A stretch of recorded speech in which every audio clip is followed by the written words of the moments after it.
Good day sa lahat, sa amin admin.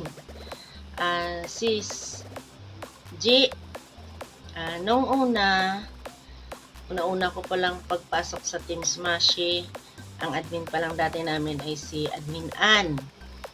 Akala ko siya dati, number 1 siya na, parang ano siya ba, suplada. Tapos, hindi kasi siya, parang wala siyang imik sa GC dati. Hindi man ako nag-iimik. Akala ko, suplada siya. Nung na-move ako sa GC namin, kasi sira yung cellphone ko, hindi na ako nagparamdam sa kanila, gin-move ako nila. Tapos, pagbalik ko ngayon, siya na yung admin natin. Kaya, doon ko siya nakilala na si Admin G pala, hindi suplada, kundi super bait na babae. Kaya, thank you admin sa pagtulong mo sa amin lahat.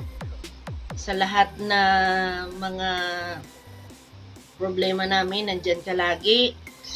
Nag-a-advise ka sa amin at thank you so much. Hindi ko na to pagpatagalin kasi alam ko marami kami nag-greet sa'yo. Happy birthday and more birthday to come, good health at sana enjoy ka ngayon. Alam na this. Thank you so much. And sis Jisuji, sabi ko lang sa'yo, mag-ingat ka lagi, ingatan ang sarili. Bye!